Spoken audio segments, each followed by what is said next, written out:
So we are live. Welcome to the Greatness Engineering Hour show, a show where I bring you exceptional people, champion, trailblazers, and people who have a particular knowledge to share. And today it's gonna be the same. I'm bringing you a champion. We're going to India again, and we're gonna learn a lot about coaching and also how coaching is evolving in this period of volatility, uncertainty, and great challenge.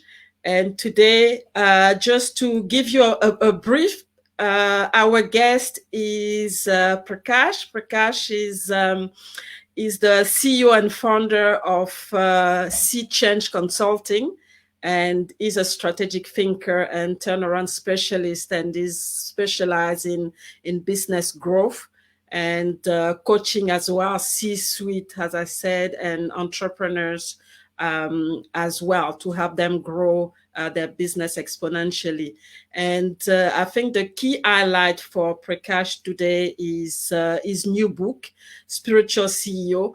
So we're gonna delve into it during the show, and understand exactly what spiritual CEOs mean, because it's sometimes very difficult to associate executive with spirituality, but we're gonna understand that a little bit more with Prakash today. So without any further ado, I'm just gonna bring Prakash. So get ready.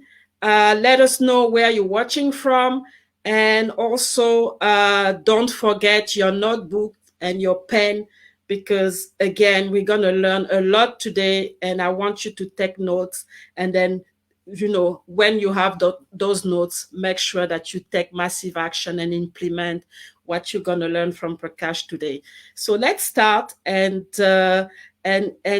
have really a great conversation, because I anticipate it to be a very good conversation on coaching and on different things, and how executive is evolving right now with what's happening with the pandemic and the economic meltdown.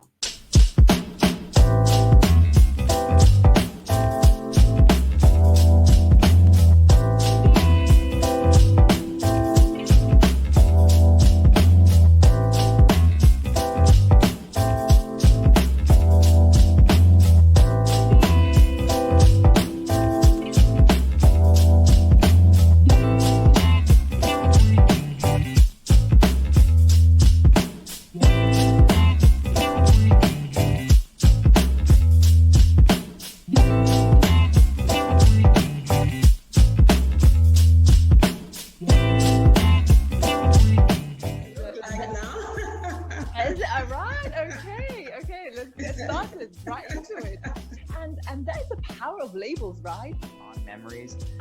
But as I got older, I started to be more aware of some of the abusive sides of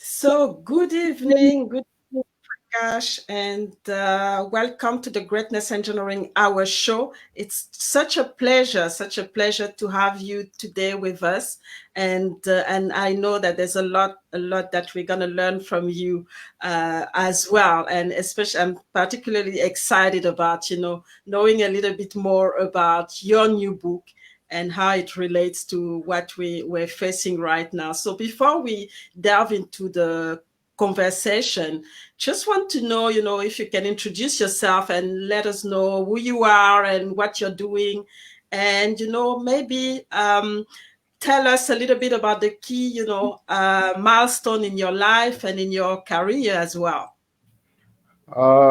Anyway, first of all, let me thank you, Mireille. And how is Down Under? Danandra is good. It's been a bit cold, but and we're still very isolated because the frontier, their borders are all closed. So we're all I'm doing well so far. I'm looking forward to the India Australia Tech series. We are going to come and bash you up there. Ah! And They're all okay. raring to go. The first day night match, and I mean, I just can't wait to see it. I mean, Yeah, not a problem. I have watched a lot of India Australia matches, and specifically live in Chennai, which part of India I live. Hmm. Anyway, I mean, just to give you a brief background, my name is Prakash Seshadri. Seshadri is my surname, my father's name.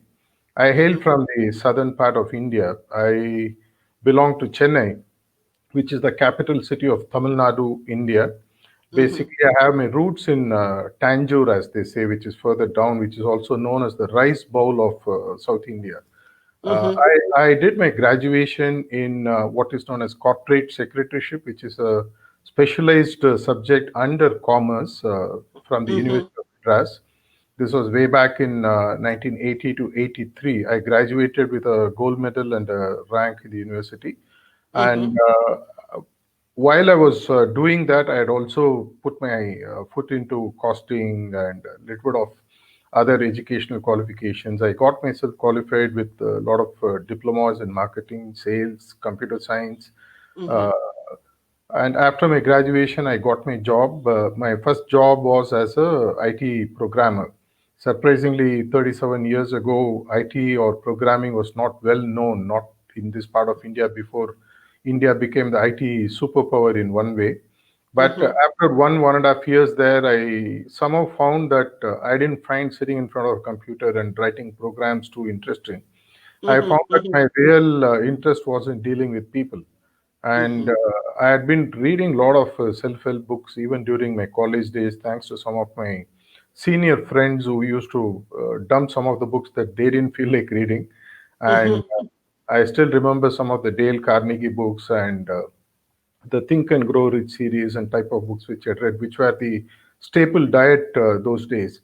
And once I was out of college and got my first job, and after 1.5 years, it sort of thrust me into saying that the best way to really learn further about people is to meet people. And I thought that selling was the best option, where you Hmm. get to meet lots and lots of people. You're always on your toes because you have to understand what is running in the mind of the customer. No two customers are alike. I Hmm. started selling IT products, computer products. Those days, I don't know how many of you may be aware, we were selling 8-bit computers. I mean, I don't even Wow. know how many of them would understand, which are running on CP Baram operating systems. Hmm. Microsoft was still not around then. I can Then later, imagine.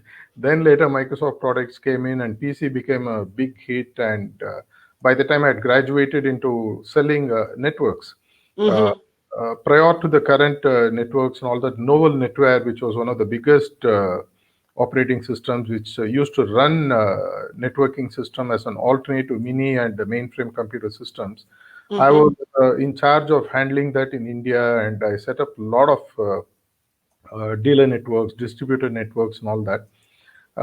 After about 9 years in my corporate existence, somehow I felt that it is time for me to start up on my own.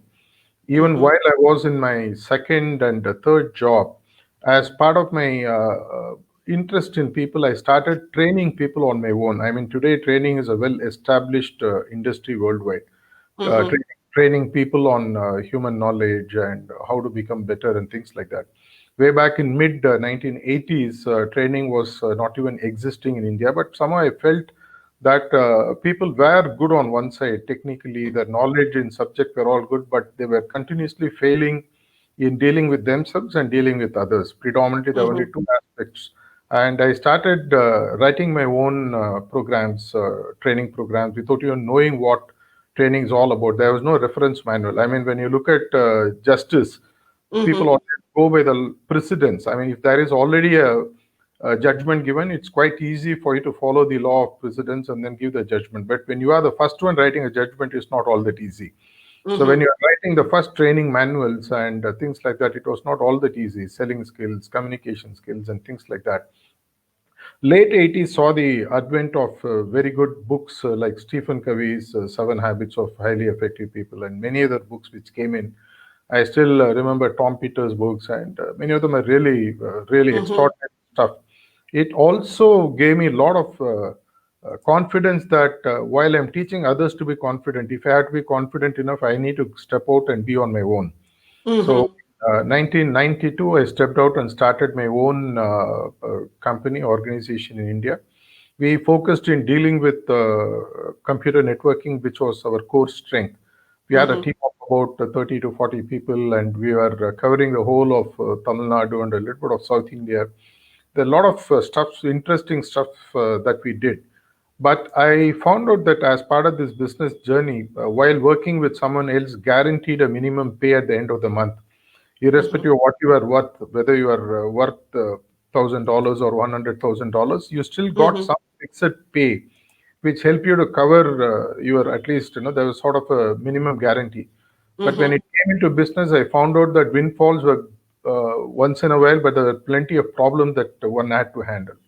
Troublesome suppliers, quarrelsome customers, and it Mm-hmm. really taught me a lot because I lost heavily financially with a few deals which went wrong, where I Mm-hmm. was deliberately cheated, you can say. Without I didn't know what I was walking to. I walked into Mm-hmm. very deep debt traps, and thanks to my grounding in meditation, which I had started in 1992, and also my grounding in a lot of the self-help books, which had given me tremendous amount of confidence while I was teaching people. As part of my running organization since 92, I was also helping a lot of entrepreneurs to Mm-hmm. uh, get better in their businesses. So it actually helped me to tide over many of the crises that I had actually been trapped into. It was like a Mm-hmm. cesspool. It was not all that easy, but somehow I kept getting help, and it actually gave me the confidence actually to come out with my first book. I Mm-hmm. came out with my first book in 1998, which was titled "You Too Can Sell," and I was audacious enough to come out with a completely an audio format book when India at that time did not even have one audio format book which had come about. Till then, all Mm-hmm. audio format books were being imported from Europe and USA. Mm-hmm. Titles like Zig Ziglar, Tony Robbins, and people like that were the only ones who could have the guts to release something in audiobooks. But I did go about releasing it, and it had Mm-hmm. a decent run. It had a very good run actually in India. It was the run was so good that one of my copies landed with McGraw Hill USA, and Mm-hmm. whoever had a look there, one of the VP publishing person had a look. He was so happy with it that he had sent it to the Indian counterpart who was sitting out of New Delhi, the capital of India. Mm-hmm. And in 1999, 2000, he flew out to Chennai to meet me, and he signed a contract buying the worldwide rights for that book. And it took me about 1.5 years to work with their editing team, and then the book was republished in India and relaunched again with the same topic, but with a global footprint. Mm-hmm. In between, I had also been releasing a lot of motivational tapes through the music system, music channels, and all that. Somewhere around 2000, I felt that IT was losing stream, at least Mm-hmm. the networking and hardware portion. When I entered the market in 1992, the margins with which we did the business was something like 50 to 100%, Mm-hmm. which was a good run. But by the time I had endured a long time, about 8, 9 years in my business, the margins had literally come down to single digit percentages, which meant that if you had to sell 1x before to make a margin, decent margin to survive and grow, now you have Mm-hmm. to sell 3x or 4x because the margins had completely dropped. So I found that while I had expertise in dealing with people and training and coaching and consulting Mm-hmm. and kind of stuff, I was wondering why not dive deeper into that. So I sold off my existing hardware business somewhere in the beginning of Y2K, as you would call, and then Mm-hmm. I met one of my partners then who we were co-meditators as part of Mm-hmm. Heart Institute. His name is Anand. We met, and then the idea of getting full time into doing something into consulting, coaching, and training came about. And Sea Change Consulting was born in 2002. Mm-hmm. And from 2002 till now, in the 18, 19 years, we have helped hundreds and hundreds of organizations to turn around massively, really big time. If you look at the four biggies worldwide, you Mm-hmm. have all those names, ENY and you will also have the McKinseys and all that. The We are, Mackenzie, yeah. we are something like that in India, and we Mm-hmm. specifically focus with SMEs and MSMEs, Mm-hmm. because many of the big corporates can actually afford the services of expensive consulting organizations. There are a lot of startup organizations, there are a lot of lower end organizations which also want to grow big, but Mm-hmm. they don't have that kind of deep pockets to tap into that kind of talent pool what McKinsey's and other big companies could offer. So Mm-hmm. we found a huge niche market there, which we moved in comfortably, and we have established a tremendous amount of space out there. As part of this consulting journey, I also learned a lot, and many of my learning started coming out as books Mm-hmm. from 2006, 2007 onwards. Till about 2018, 19, I had finished about writing about 10 books in total. Mm-hmm. And the 11th book that you are giving a hint in the introduction is getting completed and might be released once the lockdown goes up.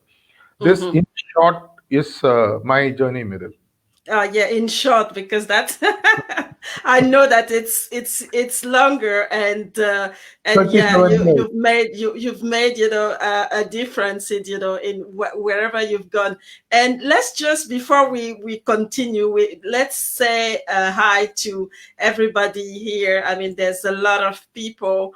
So there's Ray of Creation watching from southern India. We have Abram. Hey, Abram. He's already, captivated by the conversation.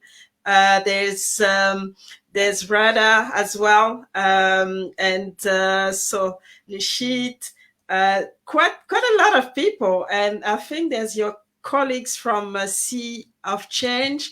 Yeah. Happy to watch this super good conversation, and again, traveling. So that's Hajj, and we also have Lingen as well. So full house for this show to actually take part into the conversation.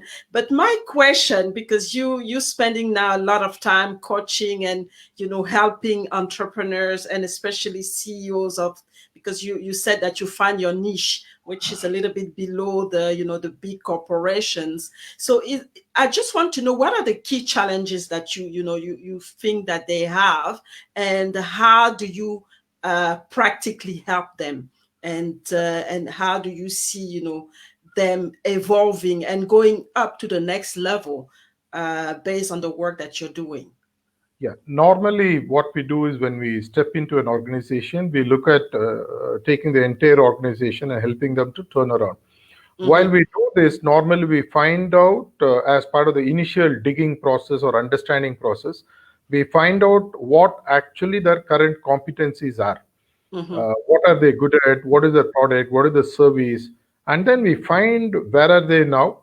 What are they Mm-hmm. capable of becoming? What are the stumbling blocks that are to be removed? Like the famous quotation of Ray Kroc, the CEO of McDonald's. Find Mm-hmm. what the goal of the person is and remove the blocks. That is the only thing that you need to do. People are capable of running. They don't know how to go. There are Mm-hmm. Mm-hmm. blocks in between. Find the blocks and remove, but it's easier said than done. When we get into these interactions, we find predominantly that the challenges that the client all along perceived were not the challenges that actually are there on the field. Mm-hmm. Predominantly, we have found that 70 to 80% of the problems in any organization, problems and the plus points, are the people. Mm-hmm. Mm-hmm. People are good, people are competent, but they don't know how to perform. Maybe there is a boss. If you look at any organization, leave alone India, even anywhere in the world, Around in even the now world, the most practiced system is the command and control. You have a pyramid system. yeah. You have Mm-hmm. a CEO, the managing director sitting on the top, and then you one or two people reporting, and then the chain goes down. Mm-hmm. And what happens is people at the bottom actually have a lot to contribute to the organization, Mm-hmm. but they really don't know how to reach to the top. And many times, what happens is that subordination takes over. Why do I want to interfere? Why do I want to unnecessarily rub? People on the wrong side. Let me Mm-hmm. continue. I'm getting my salary. I'm happy. Let me stick on to this. When Mm-hmm. we go there, what one of the things that we help building in any organization is trust and respect, where Mm-hmm. people are able to see the other person's capability, allow them to flourish. And as we move up the ladder, we find that in many of the organizations, actually the biggest strength is the entrepreneur, and the biggest bottleneck is the entrepreneur himself, Mm-hmm. because they are sitting in a place where it's like no one wants to actually talk to them out of fear or whatever, respect, fear. And many times when, assuming, say, you are a boss sitting at the top of the organization, you want to take a Mm-hmm. critical decision which will change the course of the organization. What is Mm-hmm. likely to happen is that the biggest challenge we have found with CEOs and MDs is what we call as the doubt trap. Everyone has a doubt, will it work? But Mm-hmm. they cannot go and tell the next level of command that I have a doubt about the proposition I'm making. Mm-hmm. But the Mm-hmm. moment I express my doubt, the confidence of the team actually goes for a toss. So I need to sort of step into a blind alley without knowing where I'm actually stepping into. And this Mm-hmm. is where coaching and consulting really takes a big shape, because the advantage is that I have worked with about, say, 45 verticals: pharma, manufacturing, R&D, research, anything you take, we have worked. Mm-hmm. And we bring the best practices of all these. Say, for example, we work with an organization which offers services to a specific industry. And Mm-hmm. we are working with an organization which is in manufacturing of certain high-end products. We might find that there is something here which may be useful there. And Mm-hmm. when we actually sort of sit outside the problem, like what Einstein famously said, when you're part of the problem, you have a myopic view. It's very difficult to solve. The Mm-hmm. advantage Mm-hmm. when we go there is that we offer a dispassionate view, because we are not investors. We are only giving knowledge support. We look Mm-hmm. at the CEO's dilemma. Many times we have what is known as a owner's trap. The owner gets into the business. He has a great idea. He gets the initial funding through, and then the organization grows. At some point of time, what happens is that he becomes a bottleneck himself. Mm-hmm. And the best thing is that, like the emperor's nude clothes story you might have read, where no one wants to tell the emperor that you are nude, Yeah. and none of the employee wants to tell the CEO that, boss, you're wrong. Too risky. It's risky because you lose your job. At the end of the day, I had to buy my bread and butter. I had to pay for my rentals and bills and E- electricity. And exactly. specifically in COVID times, who will open up? Even to No, get nobody. salary is a big challenge. So what Mm-hmm. happens? The CEO is in a typical challenge. He is always in a doubt trap, and he is in a owner's trap. He doesn't know what to do, and this is where we get in and actually present. We act as a bridge, though it sounds to be very surprising. We Mm-hmm. act as a bridge between the CEO and the entire organization many times. And we also act as the board bridge between the board of directors and the external investors, the bankers, the PEs, and the VCs who put in the money. Mm-hmm. The CEO is caught on one end. He has a tremendous pressure to perform because money is coming in. On the Mm-hmm. other hand, he has the staff which he has to manage. And hence, what happens is he is always, whether you know it or not, he is one of the highest pressurized person in any organization. I Mm-hmm. mean, look at the Australian Prime Minister. Maybe it looks very simple as a job, but he is under tremendous pressure. You don't know what's Mm-hmm. happening with China. You don't know what's happening with Australia. No, I mean, US. You don't know what is happening with the migrants. You don't know Mm-hmm. what is happening with the Aborigines who are part. I mean, it's always a tremendous amount The of stress. pressurized job, Mm-hmm. and they need someone what we call as a sounding board. They need to go on. I mean, like in Israel for the Jews, you have the Wailing Wall, right? You need a Mm-hmm. place where you can go and say, "Boss, I want someone to listen." When you go to the CEOs, many times what we offer is nothing but a leaning shoulder. We just Mm-hmm. Mm-hmm. listen compassionately, listen without any prejudice, and 90% of the time they feel so relieved because somebody has listened to them. And Mm-hmm. at the end, they will normally come back and say, "Prakash, do you have any suggestions?" And when they come out with that kind of a question, is then we ask. Even there, what we do in Mm-hmm. coaching conversations, you might have been familiar with it. In coaching conversation, you never share what the solution is directly. Exactly. So Mm-hmm. if you share the solution, then it does not become his solution. No. It does not become his decision. So what we do Mm-hmm. is we present four, five alternatives. It's like when you go to a hotel, they present you a menu card. They don't tell you eat Mm-hmm. this. They'll say this is chef's preference. This is the best dish people eat. Like when you go on any of the online magazines or stores like Amazon, they'll say that people also bought this. Mm-hmm. So, like that, we give them a choice. These are the various choices. And Mm-hmm. through the process of elimination, we say narrow down from 10 choices to 5, 5 to 2. And when it comes to about two or three choices, then we bring in decision making scientific models. We bring data, we bring perspectives, we bring knowledge from outside, and then we show the pros and cons of the decision. Because any big move for any organization arises out of the quality of the decision that these people make.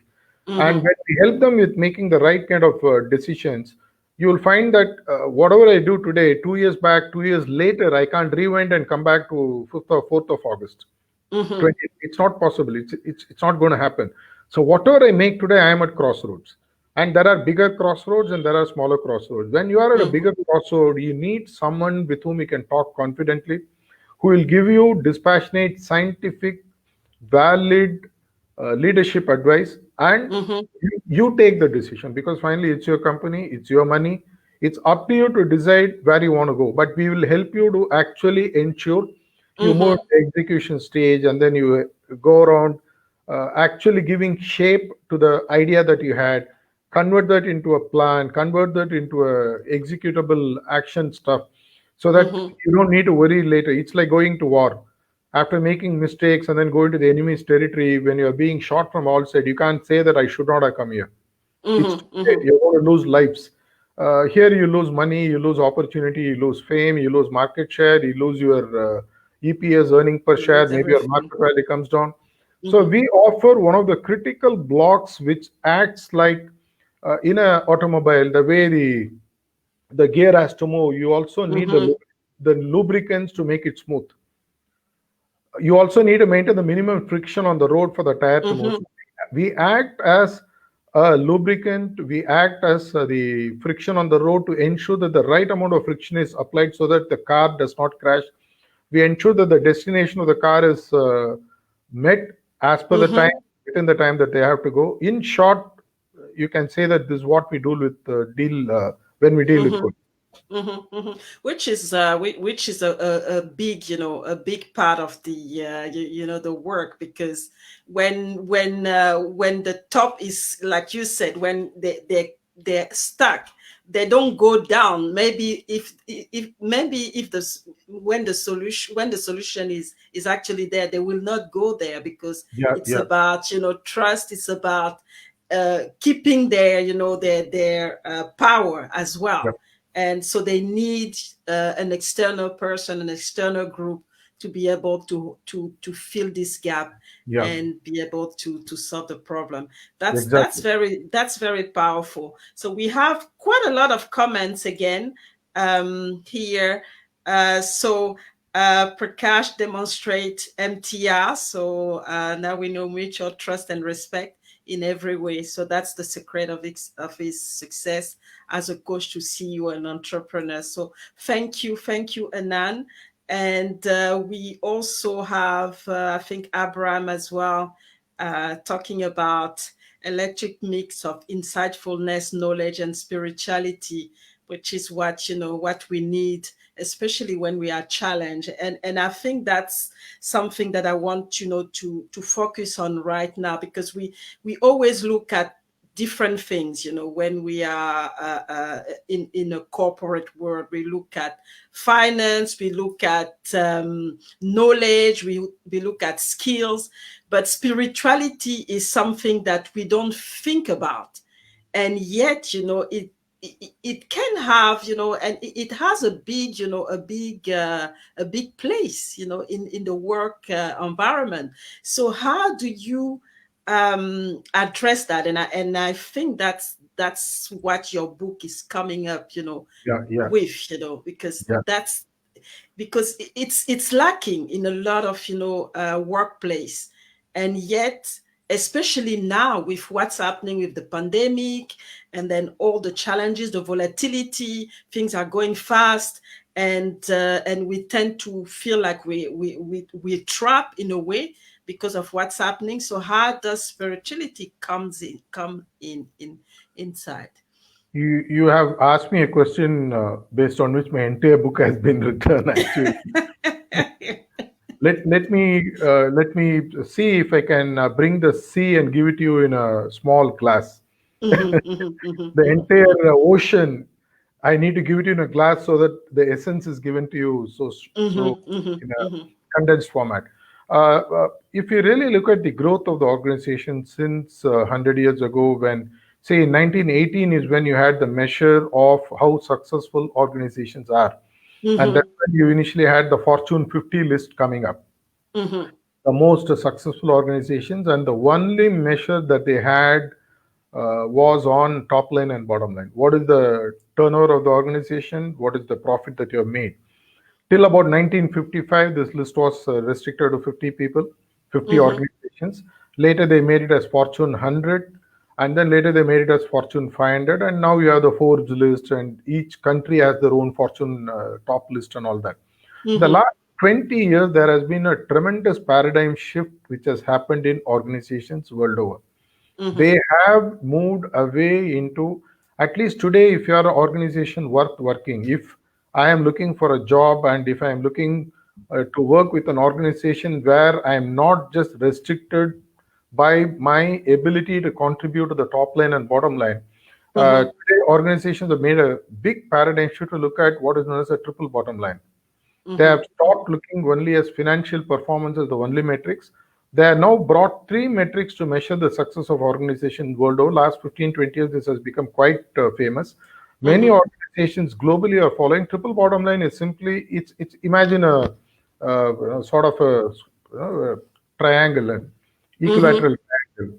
And each has to be balanced, each degree, I mean, each is 60 degrees. So 180 degrees, it forms Mm-hmm. a equilateral triangle. So it is no more just the financials. Financial is one of the parameters which determines the success of the organization. The view of Mm-hmm. the biggies of the world. They have two more parameters that they brought in the last 15 to 20 years. They speak about what you have done for the people of your organization. So Mm-hmm. one is Mm-hmm. the one bottom line they call it the financial bottom line.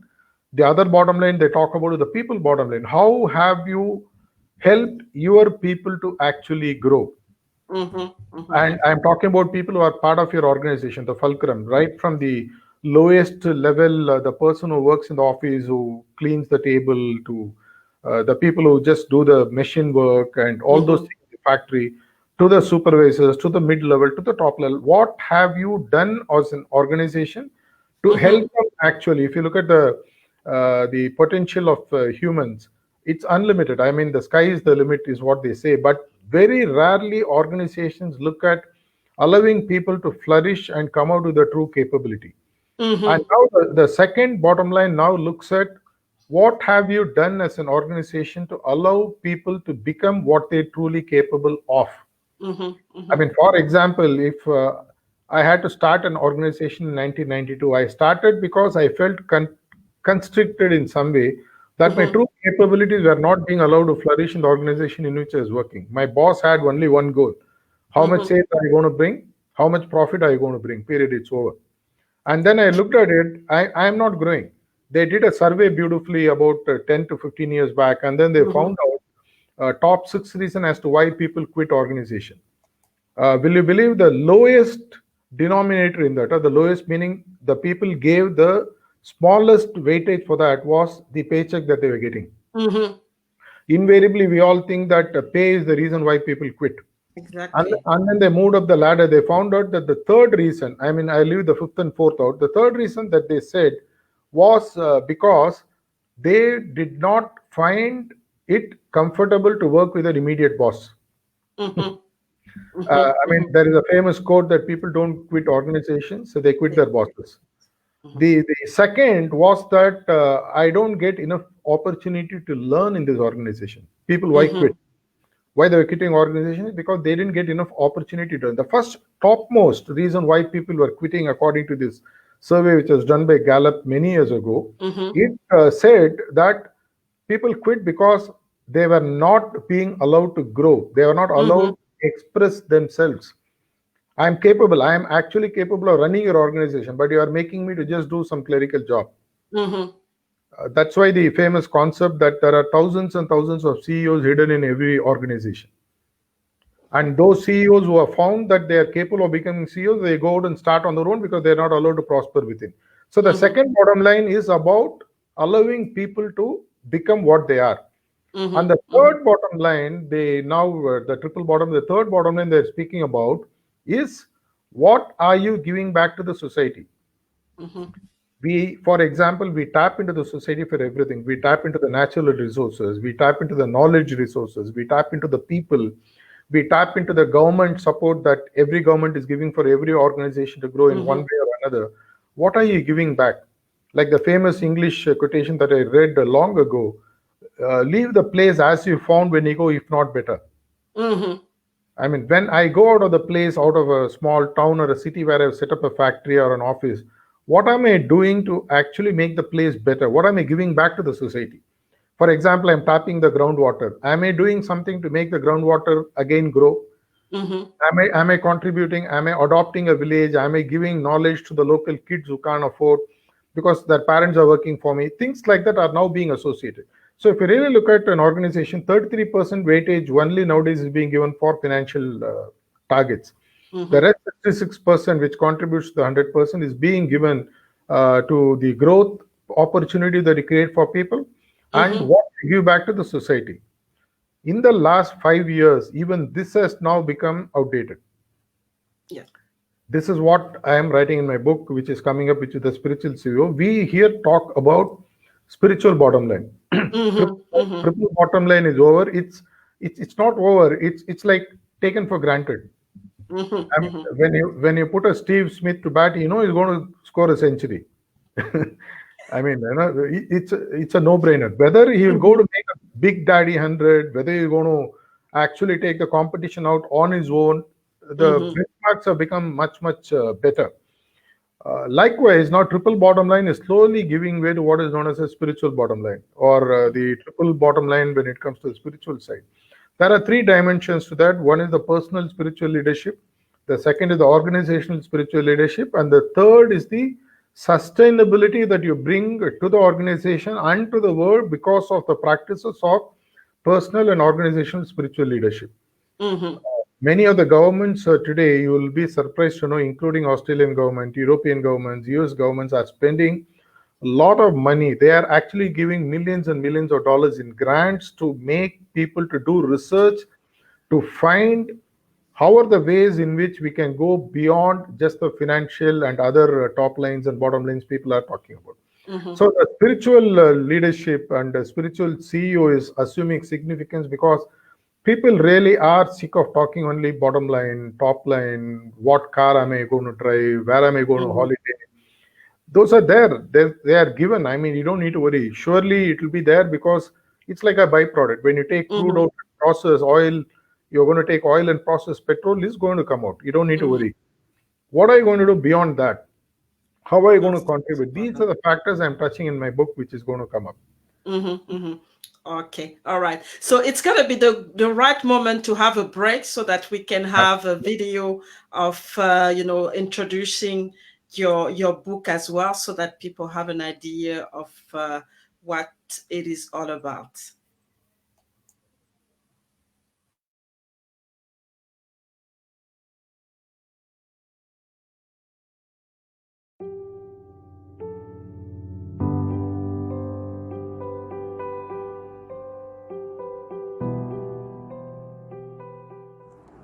I'm MK Anand, founder and Chief Relationship Officer, Sea Change Consulting, India. Spiritual CEO, a multidimensional, all-encompassed book has been authored by Prakash from India. Prakash is the founder and Chief Executive Officer of Sea Change Consulting, India. I'm extremely delighted and happy to share my insights about spiritual CEO to all of you. The first quarter of 2020 has witnessed new normal as a buzzword in every aspect of it. And it's been widely used as a single English vocabulary over the last 100 years or so. CEOs of the corporate world around the world have to handle this new puzzle, which is not known to any one of us from 1918, which was the previous pandemic of this world, of this proposition and size. Millions of people lost their lives and businesses have crippled and gone haywire.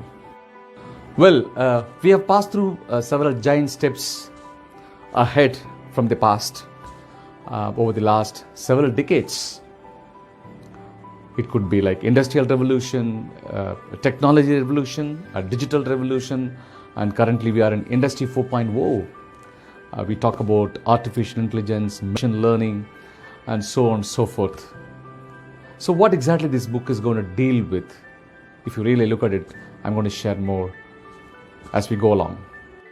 The illiterate of the 21st century will not be those who cannot read and write, but those who cannot learn, unlearn, and relearn.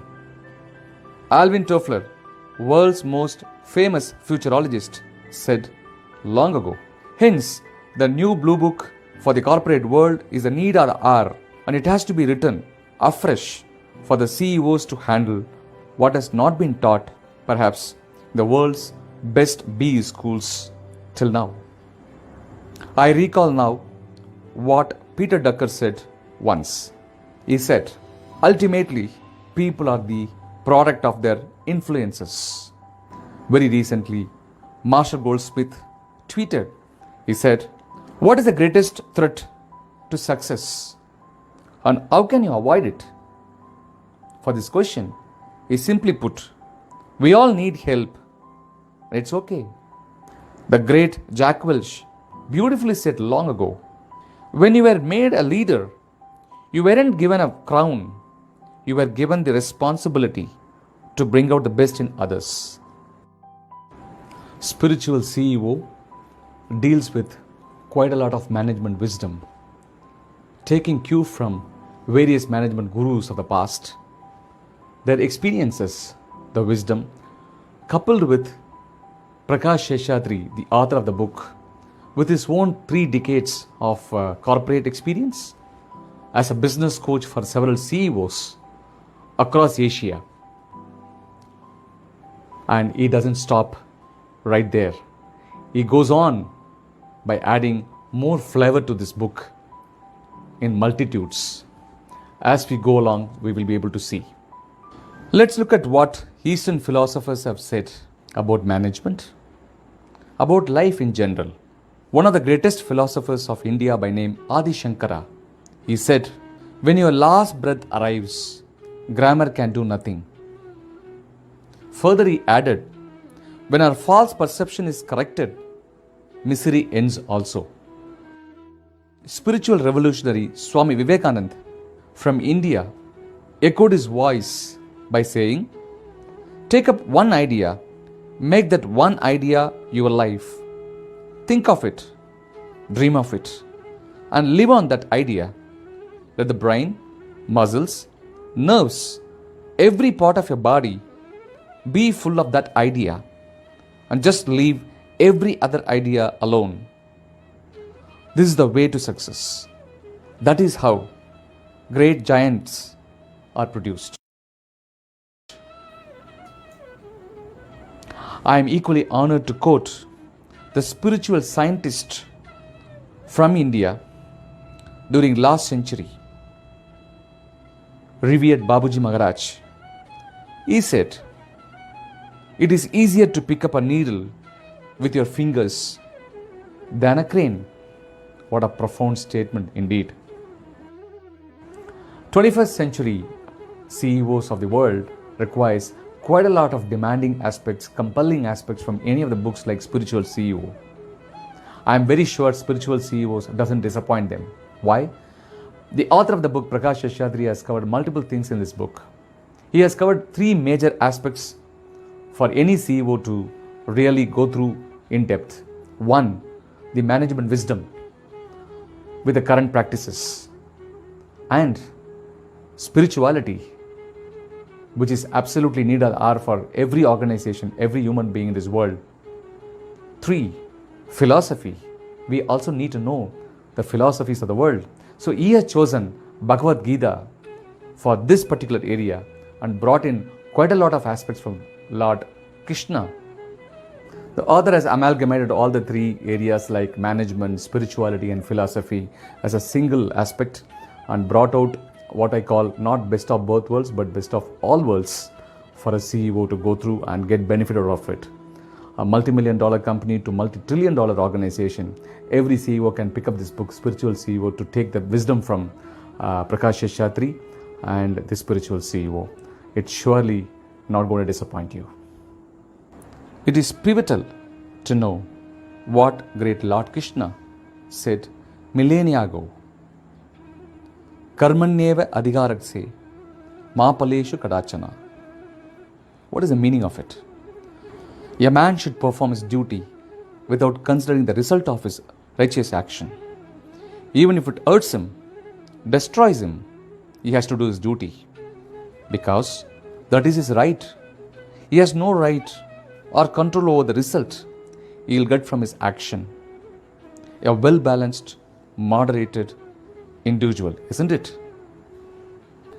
Prakash Shetty has meticulously blended Western mind with Eastern heart, covering management, spirituality, and philosophical wisdom of great people of the past and the present, coupled with his wisdom from 3 decades of professional endeavor in the corporate world, and also his business acumen to come up with a special book which is to be placed at your bedside table to re-establish better world, high aspirations, prosperous society worldwide, irrespective of the country's borders, and go beyond human perceptions for better tomorrow.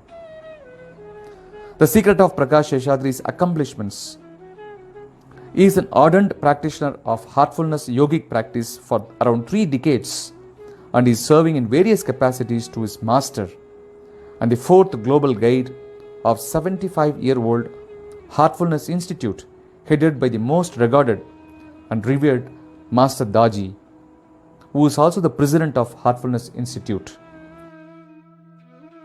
I wish Prakash Shetty, the author of the book Spiritual CEO, and the future readers of this book around the world, best wishes for your aspiration, and I'm sure this book is going to fulfill your dreams and your expectations to create a better world around you across the globe. Tadastu. Amen.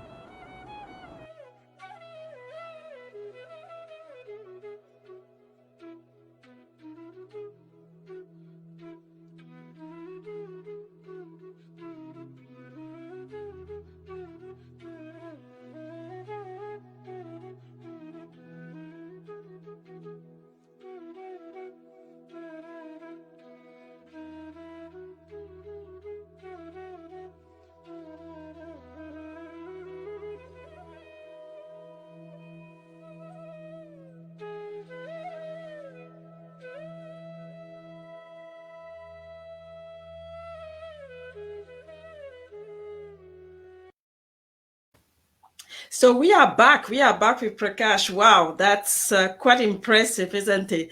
But I can imagine that, you must still have some challenge to, to have people embrace this new way of leading in a way, in the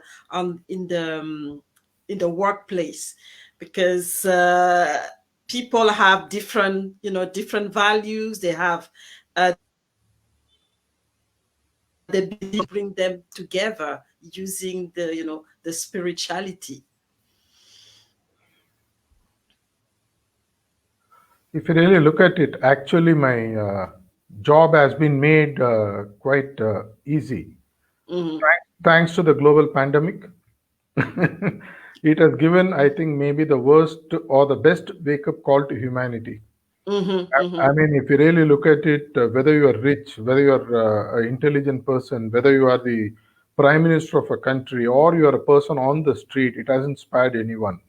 Mm-hmm, mm-hmm. It has woken up people to a new reality once and for all. When I started writing this book in the first week of March 2020, Mm-hmm. at the time the pandemic was still not where it is today. People were still comfortable, and Mm-hmm. it was being talked as a very distant virus, like any other virus in some part of the world.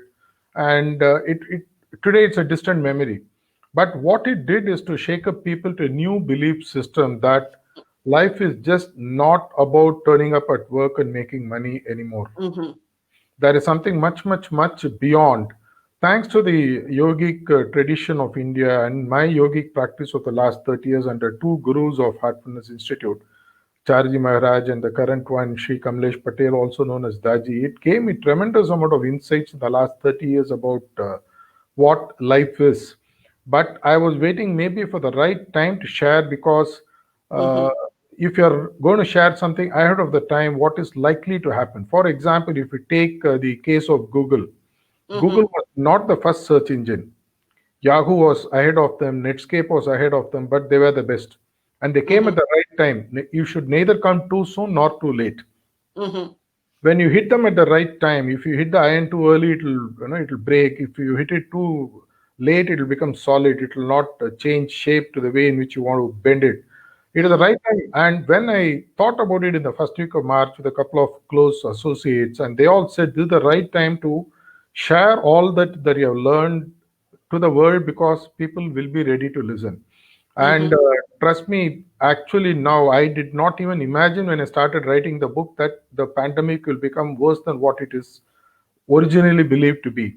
And when I Mm-hmm. started talking about this book to many people, and they all said, Prakash, this is exactly what we need, because it's no more about just turning up at work and making money. I mean, Mm-hmm. is important, but there is something beyond all this, and people started understanding. And for this, I might have to give a different spin, because the moment you use the word spirituality in corporate life, Yeah. it's treated as a bad word. Immediately, you're associated as a religious person. Mm-hmm. You are taken as a person who turns up at a church or a mosque or a temple, and you're considered as a weak-kneed person. Let me give you a completely different definition to start with, what I understand as a global definition of spirituality. Mm-hmm. I see it as, let me define it, put it this way. Spirituality, in my view, is a person whose personal vision is aligned to a global vision, where my personal vision and global vision is to ensure people's happiness, peace, and prosperity. Mm-hmm. Let me Powerful. read it here. My personal vision, I should have a personal vision in the first place. Many people don't. Must have an alignment to the global vision. When you don't have a personal vision, where is the question of having a global vision? Mm-hmm. And society doesn't change unless individuals change. So my personal vision is aligned to a global vision. And what is the vision? To ensure everyone is happy, everyone is growing, and everyone is peaceful. Mm-hmm. If Mm-hmm. this is practiced, you don't need to bring religion into this, you don't need to bring caste into this, you don't bring community into this. I want to be peaceful, I want to grow, I want to be happy. You want to be peaceful, you want to grow, you want to be happy. So it's not, unfortunately, life was taught all along as a unilateral running race. I mean, Mm-hmm. if you look at Olympics, only one person can get a gold medal in one single event. Mm-hmm. Why should Mm-hmm. it be so? Life is not like that. Life is not actually about getting gold medals. Life is Mm-hmm. about Mm-hmm. living. I mean, it Yeah. doesn't. If you really look at it, I have dealt with the multi-billionaires and many people. When I really get close to them, really I ask them, what is that which troubles you the most?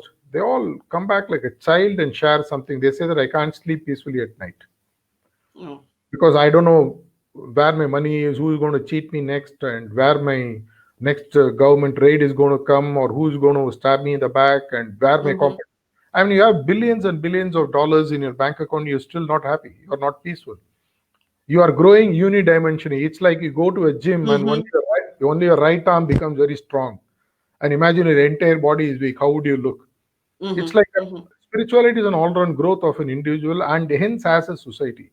And when I started doing this heartfulness meditation 30 years ago, I found that the concept of God or religion was not the focus of spirituality as people Mm-hmm. have started understanding now. And in fact, if you take my book and read, though I quote from mythology, I quote from anecdotes, I quote from Greek Spartans, I quote from various religions, I am not Mm-hmm. quoting about God, I am not talking about God. Mm-hmm. Mm-hmm. Why restrict spirituality as a search only for God? Spirituality is a search for something where all of us can be happier, more peaceful, and all of us can grow to a fuller potential. If you Mm-hmm. want to have a Merc, you want to have a BMW, you want to have a limousine, you want to have a Rolls Royce, go ahead and have, but don't stop someone else from having. And Mm-hmm. don't, I mean, it's about handling your jealousy, it's about handling your ego, it's about handling your pride, it's about handling your comparative situations where I don't become happy because I am what I am. I look at somebody else and say, oh my God, how did he become this? Mm-hmm. How should it matter? If Mireille is happy, enjoying, having fun in Australia, let her have. It shouldn't Mm-hmm. stop me from being happy being in India. Exactly. Why compare and become unhappy? I mean, all these concepts really forced me to write the book, where I actually practically break all the myths that are about spirituality. You will not find Mm-hmm.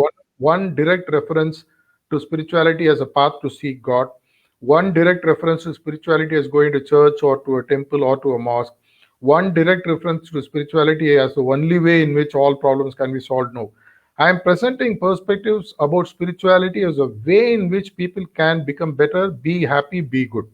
Mm-hmm. And I have constructed the entire book around 9 chapters. You would have seen it in the video.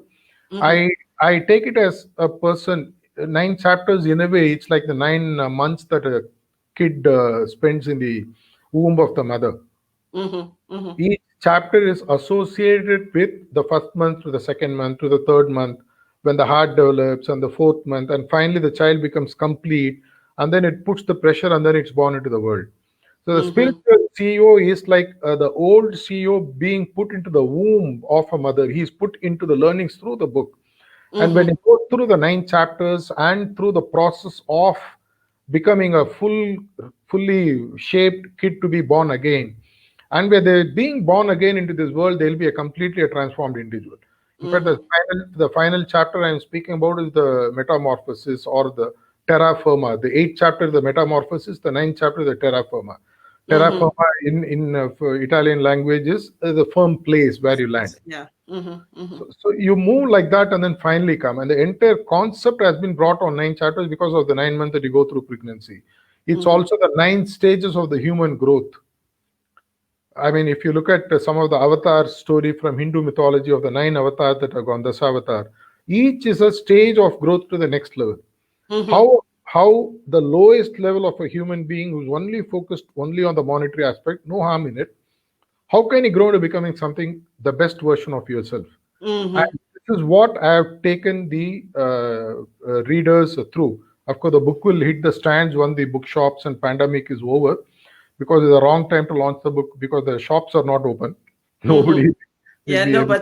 nobody will see it anyway, unless you launch Yeah, first online and then yeah, yeah, even and then online couriers and delivery is an issue. I don't want to rush, because even now mm-hmm. people's focus is on survival, and they don't know where the next paycheck is going to come from.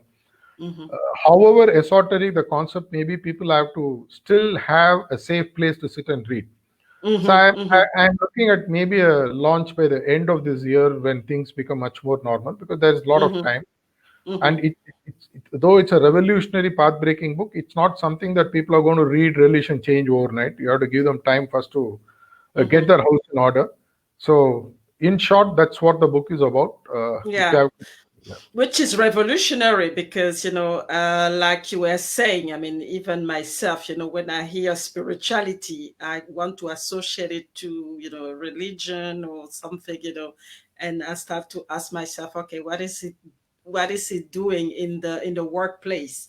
And it's good to have this explanation and to think about the metamorphosis and then the global vision, because that's what we miss a lot, especially in a world where we always talk about competition and trying to be better than somebody else, yep, instead yep, of reflecting on ourselves and looking at humanity as a whole, and understanding that we're all connected. So if we can yep, be happy and let other be happy, everybody will be happy, and that's the same in the yep, workplace. yep, yep. So that's very important.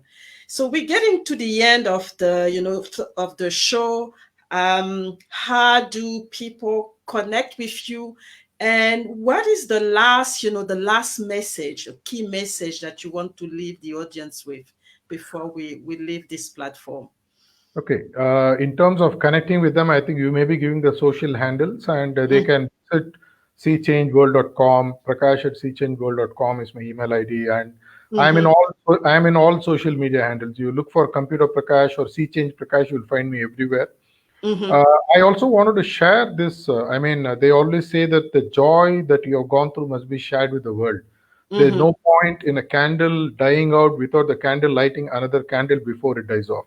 mhm, So for those who are watching the show, specifically all my friends in down under in Australia, we Mm-hmm. do have the heartfulness meditation practice that I have been practicing and benefiting for the last 30 years, which is present Mm-hmm. now in 160 plus countries. They are available, and fortunately, next week they're doing us a big one-on-one training session for all people.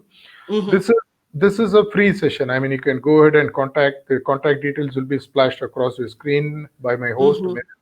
This is something that I want everyone to cherish and practice, because this is what actually opened my eyes to a new world. I was also like anybody else till 1992 till I found this, and this is something that I want them to change. The message Mm-hmm. that I want to leave, if at all, if there is one message that I want to share, other than, of course, thanking you and sharing a note of gratitude for hosting me in this show, Mm-hmm. your true potential is something that is far, far, far beyond what you ever imagined to be. As Mm-hmm. of today, whether you're 5-year-old, 50-year-old, 8-year-old, take it from me based on my personal experience of dealing with more than 1.5 million people in the last 30 years in a personal way, helping them to transform.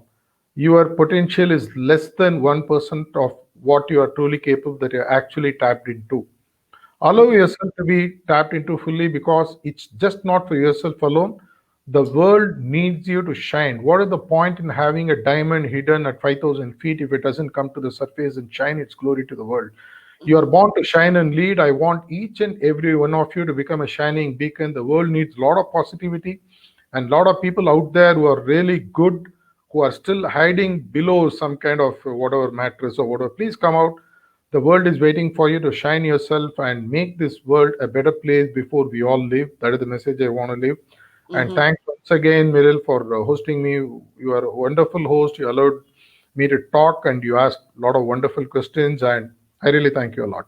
Yeah, Thanks. thank you. I'm the one thanking you for all this knowledge and experience and this new concept. I mean, this new it's there, but a lot of us and a lot of my viewers as well, didn't don't see it that way, and it's good to have this, this refresher to understand that there's another dimension, and the first thing to understand that we are unlimited, and we really are the one limiting ourselves, and we don't have to compete with anybody. We can you know become the best that we can be, so that everybody can be happy, and then we align with the vision of the humanity and the world. So that's a beautiful, very beautiful message, and I think it's going to resonate with a lot of people. It resonates with me, and I thank you so much for sharing that with us today. So, I mean, it's the end, but I have another show tomorrow. So it's gonna be a gentleman from the US, and again a lot of experience coming in as well on the show. It's gonna be Rocky Romanella. He's a CEO and founder. He's also a keynote speaker, and he has authored as well a book, and he has a lot of experience to share as far as coaching and international business is concerned. So we're gonna have another great show tomorrow, and hopefully everybody will be back to learn as well. So again, thank you, Prakash, for this wonderful show. And I'm actually waiting for the book to come out so that I can order my copy, It's and likely, really, in all mhm, probability, it will come as a Kindle version and as an audiobook as well. as So, well. Okay, so I it'll think be a, the audiobook will be very good as well to yeah, yeah, listen in a car or anything, because I can yeah, see that it's really needed, and it's really gonna help yeah. a lot of, oh, it's gonna help me in my business and in my personal life. So I'm Yeah. really waiting for that as well. So thank you, and Thank you. good night as well. And Thank you. we'll catch up at another time. So Thanks a thank you lot. very much for everybody who's been here, watching from India and supporting us and being part of the conversation. And God bless you all, and Thank see you. you hopefully tomorrow. Thank you.